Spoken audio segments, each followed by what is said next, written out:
Hey yo, what up, what up, what up, what up, what up? So arguably, Kakarot has to be the best Dragon Ball game when it comes down to story mode. How immersive it was, from the graphics, from the gameplay, the open world, and just everything that just invited you literally into the life of Kakarot.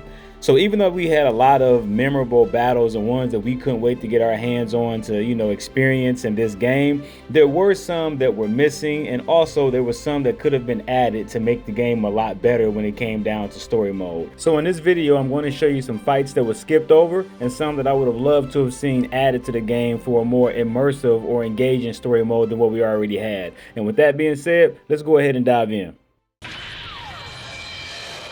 So to start off, we're going to start with Goten and Trunks. This was a battle that should have been added in the game, and for whatever reason in the story, they chose to skip over this. Like, we got little cutscenes that kind of jumped over it, and they went back into the main three characters of Goku, Vegeta, and Gohan during this whole saga. But I would have loved to have been able to participate in this, whether it was playing as Goten or playing as Trunks. But we know to do that, they would have had to make these guys, more than support characters, which they did not do. It was only through mods that we were able to actually make them not parable, but playable through Earth's Mightiest Warriors or through the advanced variant characters, I believe the mods are. But nonetheless, man, this was one that was an exciting battle for me to watch. Like, I was on the edge of my seat, just like the people that was in the stands. One they definitely should have added in.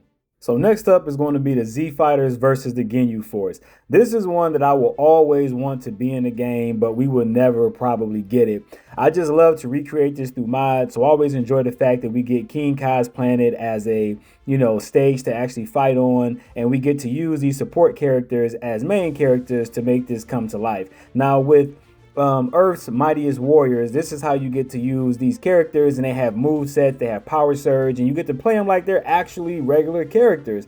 I remember when I seen this on TV, and I seen these three guys, including Piccolo, show up on King Kai's planet.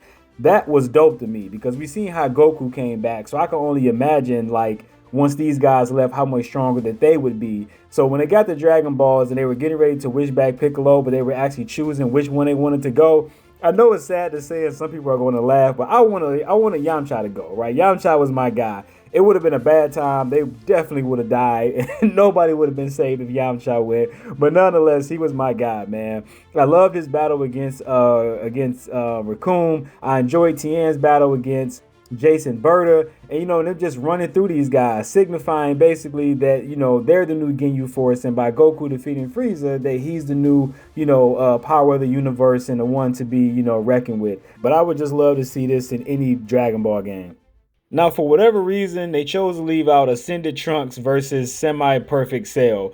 I'm not really understanding exactly why they chose to leave this one out. This was a fan favorite and definitely one of mine that I was expecting to fight or actually, participate in during the story mode, but was just basically matched by still images and things of that sort, with Trunks ascending and going up against, Perfect Cell and this, that, and the other. But I remember these guys coming out of the time chamber and not really knowing who was stronger. The assumption was that it was Vegeta because he was the first one to fight, and he said that, his son wasn't as quite as strong as he was, this, that, and the other. You guys remember that. But come to find out, Trunks actually was stronger than, Vegeta when he went up against Perfect Cell. And that was another battle, which I think more so than this one, people wanted to engage in, and we just didn't get it. I can't comprehend and understand the reason why this was the area they chose to lack and to cut, when this was a very important part of the Cell saga. Now, in this next battle of Goku and Vegeta versus Super Buu, Gohan, Absorb is one that I thought was dope, right? Vegeta comes back from the dead, which was a complete surprise to me upon my first time watching the series or the Buu saga, and to see that he was back, right, and he was pissed off at Goku for finding out about his Super Saiyan 3 in the other world, and Buu comes back and Vegeta turns Super Saiyan like, look, I ain't backing down for nothing, and he goes and he gives Super Buu all that he has, right? He's just getting smacked around and smashed. Goku's trying, but nothing is happening with this kind of separated teamwork. So of course we know the only way that they beat him is going into Vegito, and that way they get the upper hand in the game. But the move that I love the most about this part was, and they didn't put it in this game, but it ended up being in Sparking Zero, is when Vegeta throws a lot of ki blasts and he kind of just, pulls them in, sort of like Hellzone Grenade.